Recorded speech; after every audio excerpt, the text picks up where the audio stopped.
ထားနော်ညီလေးထားမယ်ညီလေးထားလို့ချင်းညီလေးထားပြီးနော်ဒီဘက်လည်းနည်းနည်း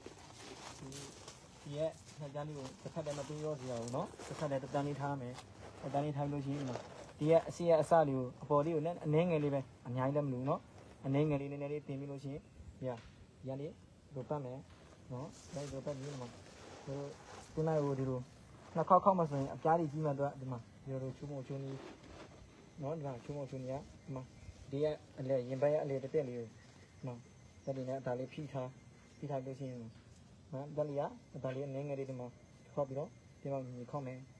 ခေါက်ပြီးလို့ချင်းအရင်ဆုံးအောက်ကိုညီလာဆိုပြီးအရင်ဆုံးကြည့်မယ်ညီလာနော်ညီလာအရင်ဆုံးကြည့်မယ်အောက်ညီပြီးဆိုလို့ချင်းဒါစားခေါက်မှာဗျနော်စားခေါက်မယ်ရင်ခေါက်ချမယ်တလေးကိုရင်ခေါက်ချမယ်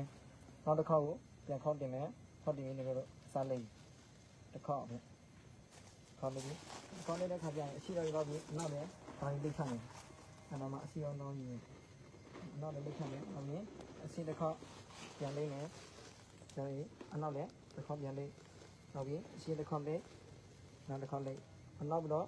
တင်းလိုက်ဝင်တဲ့ခါကျရင်အပေါ်ကချက်လေးကိုဖုံးရမယ်အော်ဒူးစီအောင်နော်ဒူးစီအောင်လက်ရှိတဲ့ဘယ်လိုတိုင်းမယ်ဆိုလို့ရှိရင်နော်တိုင်းအရင်ဆုံးဖိတာဒီလိုကုန်းလာတဲ့အတွက်ဒီမှာတိုင်းတဲ့ခိုင်မကြီးလေးဖြစ်တတ်တဲ့အတွက်ဒီမှာအရင်ဆုံးဖိပြီးတော့ညှက်ပြီးတော့ဒီမှာဒူးစီအောင်လက်ရှိတဲ့ကိုရလက်ဒီကြောင့်လက်ရှိတဲ့နဲ့တော့တိုင်းကြည့်မယ်နော်တိုင်းကြည့်မယ်လက်ရှိတဲ့ပြင်ရပြီနော်လက်ရှိတဲ့ပြင်ရပြီလားဆိုပြီးတော့ရင်ခပန်းကျိုးပတ်မယ်နော်ခပန်းကျိုးပတ်မယ်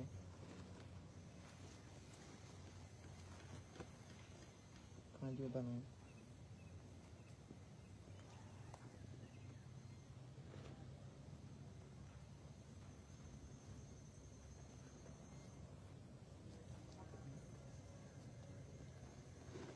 ဒီပတ်ပြီးရင်မှာ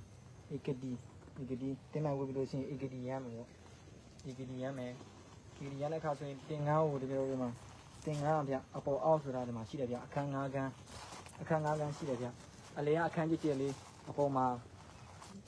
ချုပ်ရည်နှစ်ကြောင်းလေးရှိတယ်ဗျအချုပ်ရည်နှစ်ကြောင်းလေးကိုဒီလိုခေါင်းပေါ်အထပ်ပိုင်းမော်တင်မယ်ဗျအချုပ်လေးကိုဒီလိုခေါင်းအထပ်ပေါ်တင်မယ်ခေါင်းပေါ်ကနေတင်မယ်ပြီးရင်ဒီလိုတင်ငါးကိုလိတ်တက်ရလေးဖြစ်အောင်ဒီလိုလိတ်ပြီးတော့လေးဝတ်မယ်အတွက်လိတ်ဖို့လေးကြီးလေးပြပေးမယ်နော်လိတ်ဖို့လေးကြီးလေးရှိမယ်ပထမဆုံးအရင်တစ်ခေါက်လိတ်လိုက်နော်လိတ်ပြီးနောက်တစ်ခေါက်ထပ်လိတ်တယ်ပြီးလို့ရှိရင်ဒီလိုမှာအကုန်လုံးလက်လေးကိုအကုန်လုံးစုကန်ပြီးဒီမှာလက်ပြင်းမှာလိတ်ရနော်လက်ပြင်းမှာလိတ်မယ်ဒီမှာလိတ်ချလက်ပြင်းမှာဖြည်းဖြည်းလေးလိတ်မယ်လက်ပြင်းမှာလိတ်မယ်ပြီးလို့ရှိရင်ကိုယ့်ရဲ့တင်ကားနေထားအောက်လေးကိုကြည့်လိုက်ဘာကြီးလဲမမြင့်စင်တယ်ပေါ့အတော်လေးဖြစ်ရင်နောက်ဒီလိုလက်လေးကိုဆက်မယ်ဆက်ပြီးတင်ကားရမ်းမဲ့အနေထားလေးတင်ကားရမ်းမဲ့အနေထားလေးပြောဒီမှာဒီရမ်းထည့်မယ်တင်ကားရမ်းမယ်ရမ်းလို့ရှိရင်အောက်ဒီလိုမှတင်းလိုက်လေးကိုအနည်းဆုံးလက်လေးပြနော်လက်လေးပြလောက်လေးပေါ်အောင်ဒီတိထားပြီးတော့နည်းနည်းကြည့်ပြီးမှာဗျတက်ရက်လေးပြောင်းပြီးရင်ဒီလိုမှာတင်ကားရမ်းတဲ့ခါကျရင်ဒီဘက်လက်လေးဟာယူပြီးတော့အနောက်လေးကိုဒီမှာဒီလိုလေးပေးမယ်ဒီလိုလေးရဲ့အစလေးကဟိုအောက်လည်းမရှိစေရဘူးဟုတ်နော်အပေါ်လည်းဒါရင်မတက်စေရဘူးဒီရဲ့အနောက်ကိုဝတ်တဲ့တင်ကိုင်းနဲ့အနေငယ်ညီလေးထားပြရမယ်နော်ဒါညီလေးဒါဆိုရင်ဒီနောက်မှာဆိုရင်ဒါဆိုဝန်းဝန်းဒီပါရောဗျဒီကနောက်ပြီးတော့ဒီလိုဒီထားမယ်ဗျဝတ်တဲ့ခါကျရင်လက်မောင်းလေးကိုဖုံးထားပြရမယ်နော်လက်မောင်းလေးကိုဖုံးထားပြရမယ်လက်မောင်းရိုးဒီလိုကြီးမပေါ်စေရအောင်နော်လက်မောင်းလေးဖုံးထားမရမယ်ဟုတ်ပြီဒါဆိုရင်ဒီတော့တင်ကိုင်းရမ်းတာညာလေးဖြူတင်းမိုင်လေးပုံနေဆိုတော့ဒီလိုလိုက်တဲ့အတွက်ဒီလိုတက်လေးဒီနေရာရှုပ်ထွေးမှုတွေဘာတွေမဖြစ်ဘူးဗျရှုပ်ထွေးမှုတွေဖြစ်တက်ရက်ဖြစ်နေလိုက်တဲ့မလိုက်ဘူးတဲ့တော့ရှုပ်ထွေးမှုတွေဖြစ်တယ်ဗျဒါတပြီးတော့ဒါတင်ကိုင်းရမ်းနေပြီပေါ့ဗျတင်ကိုင်းရမ်းပြီးတော့လက်ကတော့ထိုးပါဗျလက်ကတော့ထိုးပြီးရင်တင်ကိုင်းရမ်းပြီးလက်ကတော့ထိုးဆိုရှင်ဒီလိုတော့ခဏတင်ကိုင်းရမ်းတဲ့ပုံစံပဲဗျလက်ကတော့ထိုးကြတော့ဒီနေငယ်တော့လက်လေးကိုနေငယ်လေးတယ်ဟုတ်တယ်လက်လေးကိုဒီလိုလေးအစလေးကိုပဲဒီမှာလေးတင်လိုက်နော်ဒါဒီလိုဒီမှာတင်ပြီးဒီလိုဒီမှာတက်ရက်လေးဖြောင်းမလိမ့်မယ်ဒီလိုလိမ့်မယ်တက်ရက်လေးဖြောင်းလိမ့်မယ်ရောလေးလိမ့်ပြီးမယ်တက်ရက်လေးဖြောင်းလိမ့်မယ်ဒီမဲ့ဒီမှာညီလာကြည့်မှာပါဗျ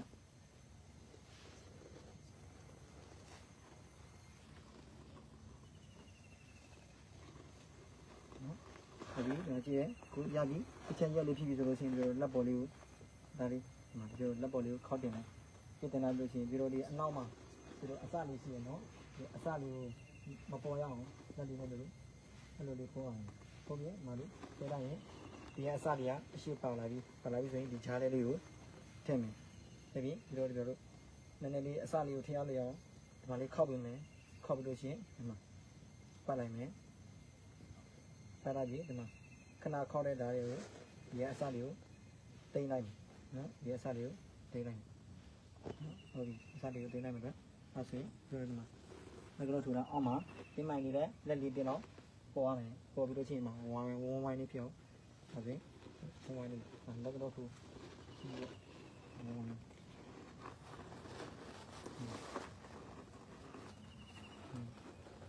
လက်ကတော့ထူပြီးလို့ရှိရင်တော့တင်ငန်းယုံနော်လက်ကတော့ထူလက်ကတော့ပြီးတင်ငန်းယုံမယ်ဟုတ်ပြီတင်ငန်းယုံတဲ့အခါတင်ငန်းကိုအရင်ရန်နာပုံစံလေးနော်တင်ငန်းယုံတဲ့ခါကျတင်ငန်းကိုရန်နာပုံစံလေးယူပြီးတော့ဒီဘက်တစ်ဖက်လေးကိုကျတော့တင်ငန်းရမ်းသလိုမတင်တော့ဘူးဒီဘက်အစလေးကိုကင်ဒီဘက်အစလေးကင်ပြီးဒီဘက်ခုံးပေါ်လေးတင်လိုက်နော်တင်ပြီးလို့ရှိရင်ဒီမှာရက်နှစ်ဆလေးကိုအစနှစ်ဆလေး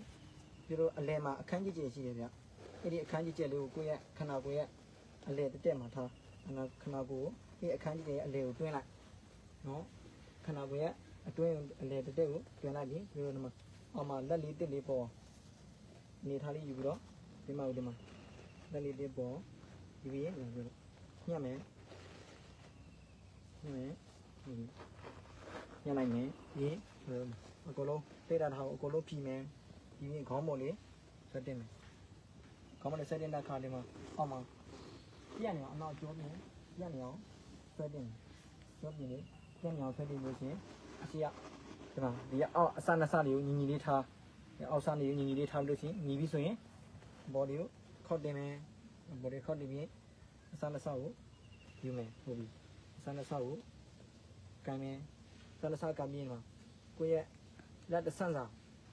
မတင်းလုံးမရော့လုံးလက်တစ်ဆန်းစာအဲ့လိုထိအစလေးကိုညီလေးကန်ပြီးတော့ကိုယ့်ရဲ့လက်တစ်ဆန်းစာဒီကောင်ကြီးဒီဘက်ကျိုးလဲမတင်းစင်နဲ့တအိုင်းမတင်းစင်နဲ့တအိုင်းမရော့စင်နဲ့တားတင်းတဲ့ခါကြလို့ရှိရင်တပင်းအဲ့လာလို့နည်းနည်းလေးနာတာလို့ဖြစ်တတ်တယ်ပုံမှန်လေးတားမရော့မတင်းလေးဖြစ်ရင်အစနှစ်ဆလေးကိုတခါလဲပူဒါမို့ရဲ့အဓိကမပူလဲတစ်ဖက်စီထည့်လို့ရတယ်တစ်စားစီတစ်ထောင်လေးကိုထည့်လိုက်တစ်စားစီတစ်ထောင်လေးကိုထည့်နောက်တစ်စားလဲတစ်ထောင်လေးကိုထည့်လိုက်ပြီးလို့ရှိရင်ဒီအပြင်ရအစားလေးကိုလူလေးဆွဲလိုက်လို့ရှိရင်ဒီညော်လေးကတင်းလေးဖြစ်ပါလိမ့်မယ်နော်ဖြစ်လို့ရှိရင်ဒီမှာလိမ့်မယ်အစားနှစ်စားလေးကိုဒီအစားနှစ်စားလေးကိုလိမ့်မယ်ဒီဘယ်ဘက်လက်တွေကဒီမှာဒီအစားနှစ်စားလေးညှိပြီးမယ်နော်ဒီအစားနှစ်စားလေးကိုဘယ်ဘက်လက်တွေကညှိပြီးမယ်အစားနှစ်စားလေးကိုဒီအစားနှစ်စားလေးကိုဒီဘယ်ဘက်လက်တွေနဲ့ဒီမှာညှိပြီးလို့ရှိရင်ညာဘက်လက်နဲ့ဒီမှာလိမ့်မယ်ဟုတ်ပြီလိမ့်ပြီးဒီလိုပြန်ဆွဲချတယ်လိမ့်ပြီးပြန်ဆွဲချမယ်ဟုတ်ပြီဒါလည်းနှစ်လိမ့်သုံးလိမ့်လောက်လိမ့်ပြီးပြန်ဆွဲချလို့လည်းရတယ်ရှင်းပြီးတော့ပြီးဘယ်ထိလိမ့်မယ်ဆိုရင်ကိုယ့်ရဲ့လက်ဆုပ်နိုင်တဲ့အထိလိမ့်လိုက်မယ်ပြီးလို့ရှိရင်ဒီမှာလိမ့်မယ်လိမ့်တဲ့ခါကျရင်လက်မလေးကိုလိမ့်ပုံလေးနေရှိတယ်ဒီလိုမလိမ့်ရဘူးလိမ့်တဲ့ခါကျလို့ရှိရင်လက်မလေးကိုဒီခဏလိမ့်လာတဲ့အလုံးလေးတွင်းပြီးတော့လက်မလေးကိုဖြည်းဖြည်းလေးလိမ့်ဟုတ်ပြီလိမ့်မယ်လိမ့်တယ်ဘယ်တော့လိမ့်ရမယ်ဆိုလို့ရှိရင်ဒီမှာလိမ့်လိုက်လို့ရှိရင်ဒီကအတင်းတွေကတင်းလာလိမ့်မယ်တင်းလာတဲ့အထိဒါဆိုရင်မီးနဲ့ခဏညှက်ပြီးတော့ဒီမှာတထောင်စီတယ်ဒီခေါင်းလေးကိုခဏတွင်းလိုက်ခဏတွင်းတော့ပြီးရင်ခဏလေးခေါင်းလုံးနဲ့ခဏလေးပြန်ချပြီးဆိုဒီမှာလက်ဖက်နဲ့လက်၃ချောင်းနဲ့ကြတော့ဒီခေါင်းလေးကိုကင်တာလက်၃ချောင်းနဲ့ကင်တာဒီလက်နဲ့ချောင်းနဲ့အလုပ်လုပ်မှာပေါ့နော်အလုပ်လုပ်မယ်ဒီဘက်လက်နဲ့ဆွဲထုတ်ဒီမှာအနောက်မှာဒီနေရာလေးပုံနေတဲ့အတွက်မှာဒီလိုလေးဆွဲလို့ရတယ်နော်လက်လေးနဲ့ဆွဲဒီဘက်ပခုံးနဲ့ဒီလိုဆွဲပြီးအဲဆိုရင်အနောက်မှာတွန်းနေတာဟာလေးအကြည့်ရောက်လာတဲ့အတွက်အနောက်မှာတက်စီရင်တပြက်ရပြတ်သွားလိမ့်မယ်နော်တွန်းတာဟာလေးမရှိတော့ဘူးဆိုရင်ကွန်လန်ခောက်မယ်ကွန်လန်လေးကိုတားကြီးလည်းမကြည့်ကြအောင်နော်လက်၃လုံးလောက်ဆိုလို့အဆင်ပြေတယ်လက်၃လုံးလောက်ဆိုရင်ကွန်လန်လေးကိုခောက်မယ်ပထမတစ်ခေါက်ခောက်မယ်နောက်တစ်ခေါက်ခောက်ကြမယ်ပြီးရင်နောက်တစ်ခေါက်ကို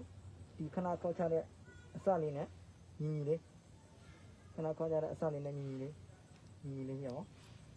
ကိုင်မယ်ညီလေးပြောင်းညီလေးပြောင်းကံပြီးတော့လက်ကိုလုံး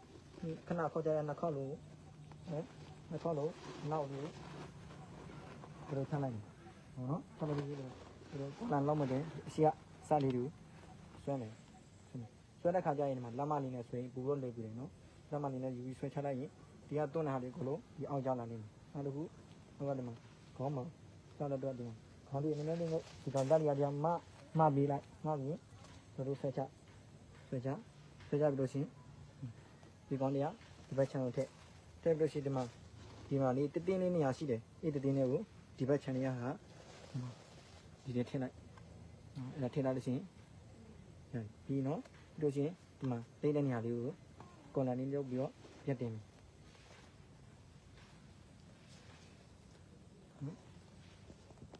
ကွန်လာလေးကို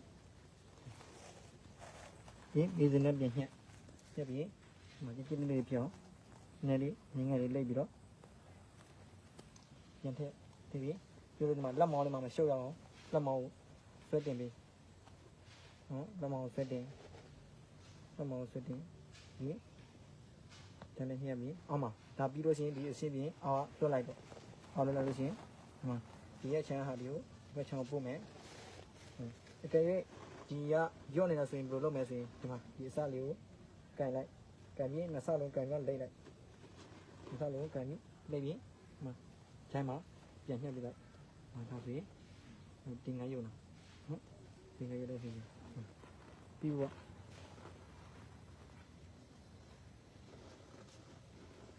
အပြီးတော့လက်ကောက်ဝဒီလက်အကိုလုံးစုံနဲ့ဖုံးစားမလို့လက်ကောက်ဝလေးဖုံးရင်ရပြီလက်ကောက်ဝလေးကိုဖုံးပြီးလက်ကောက်ဝလေးနော်လက်ကောက်ဝလေးကိုဖုံးပြီးရပြီဟိုအလက်အကိုလုံးဖုံးစားမလို့လက်ကောက်ဝလေးလုံလို့ရှိရင်လုံလောက်ဝင်နော်လက်ကောက်ဝလေး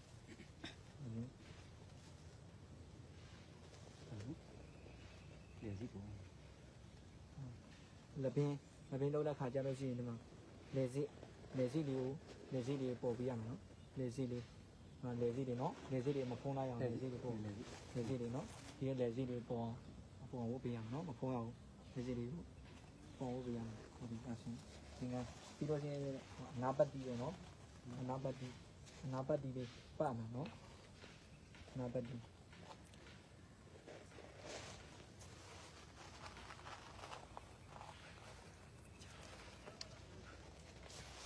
အနာပတ်တီးချိတ်လည်းရတယ်နော်ချိတ်လည်းအနာပတ်တီးမရှိချိတ်ပေါ့ချိတ်လေးနဲ့ဒါလေးချိတ်ပြီးဒီငါယုံနာနော်အနာပတ်တီးနဲ့ချိတ်သင်္ကန်းမယုံရင်အနာပတ်ဒီအရင်ပတ်မယ်နော်သူရဲ့စီမင်းစာမာလာတာကပထမဆုံးသင်္ကန်းမယုံရင်မှာအနာပတ်ဒီကိုအရင်ပတ်မယ်နော်ဝင်လို့အနာပတ်ဒီကိုအရင်ပတ်ပြီးမှသင်္ကန်းတွေပါညက်ပြီးမှသင်္ကန်းယုံမယ်နော်အဲ့တော့ဝင်တို့အခုကဒါသင်္ကန်းယုံတာပြီးပြီပေါ့အဲ့တော့ဦးစင်းလိုက်ကြည့်မယ်ပါဝင်တို့ဟိုဘက်လက်ကုန်နေအကုန်လုံးအနောက်တွေကျင့်မယ်နော်ဟုတ်ပြီကျင့်မယ်နော်ဒီမှာဒီလေးကဒီနားကိုသေချာလုပ်မယ်နော်ဟုတ်ပြီဒါပြရင်နော်ရှိတဲ့လူတွေဖြစ်ပြန်လဲဟုတ်ပြီဒီအောက်ကြီးဖြစ်နေဟုတ်ပြီနော်ဟုတ်နားရမို့လေနော်ဒီမှာလည်းဒီလက်ကိုဒီလိုချောင်းနေပြီဆိုလို့ရှိရင်ဒါလေးကိုဒီမှာဆွဲထည့်မယ်နော်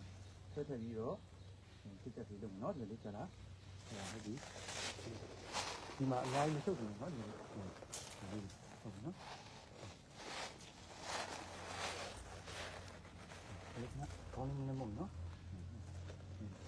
ဒါလည်းအဆင်ပြေတယ်နော်ဒီဒါကဘာလို့ဆိုလို့ချင်းဒါကဖြည်းဖြည်းလေးယုံတယ်နော်အမြန်ယုံတဲ့အခါမှာဆိုရင်ဒီလိုလိုကိုကလောနဲ့ယုံတဲ့အခါမှာဆိုရင်မြန်အောင်လေ့ကျင့်ထားမယ်နော်ဒီမှာ3မိနစ်ဆိုရင်အကြာဆုံးပဲပေါ့နော်ယုံတဲ့အခါမှာအဲ့လိုယုံတဲ့အခါမှာဥစဉ်ကြည့်မယ်ပထမဆုံးဘာလုပ်ရမလဲဆိုရင်ဒီသင်္ကန်းယုံတဲ့အခါမှာအနဘတ်တိအရင်တက်မယ်အနဘတ်တိအရင်တက်ပြီးလို့ရှိရင်ဒီလိုစစ်မိုင်ကိုညက်ပြန်ထုတ်ကြည့်ဥစဉ်နဲ့အတူလိုက်လို့ကြည့်မယ်နော်ညံလေးနော်ဒါလုံးနော်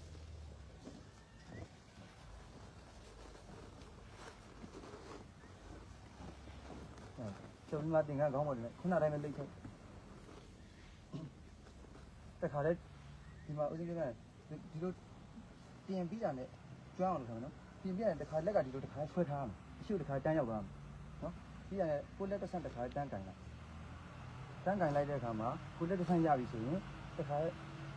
အမြန်လုတ်တဲ့အခါမှာတခါတည်းအကုန်လုံးလာပေါင်းထည့်လိုက်တယ်အမြန်ယုံတဲ့ခါကျပေါင်းထည့်ပြီးရတယ်ပေါင်းထည့်ပြီးရင်ဒီဘက်ကအစကိုတခါတန်းဆွဲလိုက်ပြတ်သွားအောင်ပြတ်ပြီဆိုရင်ကိုတို့ဒီမှာဒီကစားလိုက်မယ်ပေါ့စားလိုက်မယ်ဒီလိုတစ်ချက်ချင်းကြီးလေးရမှကြားတယ်ဆိုလို့ရှိရင်တစ်ချက်ချင်းစီလေးကြမလို့ဟုတ်နော်အဲ့တော့တစ်ချက်ချင်းစီမလိမ့်ဖ ೇನೆ တခါတည်းပေါင်းလေးပြလိုက်ရတယ်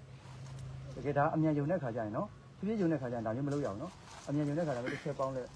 ပြန်ဒီမှာတခါတည်းလက်ကြီးဆိုရင်တခါတည်းတန်းဆွဲချပလိုက်တစ်ချက်ချင်းစီသေချာလေးလိမ့်ကြမလို့လိမ့်ပြီးရင်တခါတန်းနေလိုက်နော်ဒါတန်းတင်လိုက်ပြီးဆိုရင်ဒါဒီမှာဒါတင်းသွားပြီဒါလေးခဏအတားလေးချော့လိုက်ချော့ပြနေခုနအတိုင်းပဲဦးဇင်းတို့အနောက်တွေကိုသေချာပြောင်းလုပ်မယ်ပေါ့နော်ခုနဦးဇင်းပြတဲ့အတိုင်းပြောင်းလုပ်ပြနေဒီမှာဒီဟာလေးကိုခုနအတိုင်းပဲမြန်လေးပဲဒီလိုလေးပဲတခါတိုင်းမှလှုပ်ချပလိုက်ပြန်တခါတန်းချပလိုက်ဘာမှမကြောက်နော်ဒီလိုတန်းချပလိုက်နော်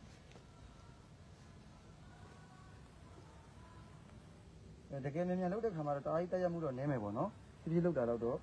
တားကြီးတက်ရမှုမရှိဘူးဆို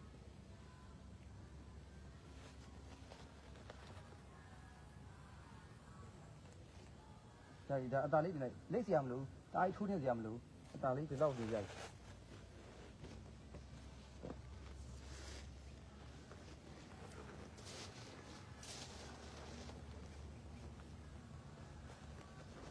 ဒီကဒီအတွန်းတွေကိုလည်းထည့်မယ်နော်ဒီလို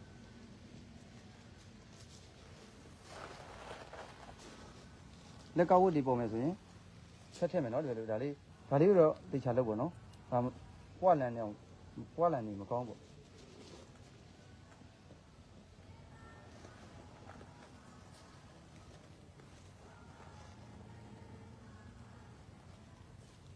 ဒီမှာလေဗင်းကိုတတိထားပေါ့လေဗင်းလုပ်တဲ့အခါနော်လေဗင်းလုပ်တဲ့အခါအလေတက်ဖြစ်အောင်တော့လုပ်ဖို့အတတ်နိုင်ဆုံးညာသွားပြင်ဒီဘေးရောက်သွားတယ်နော်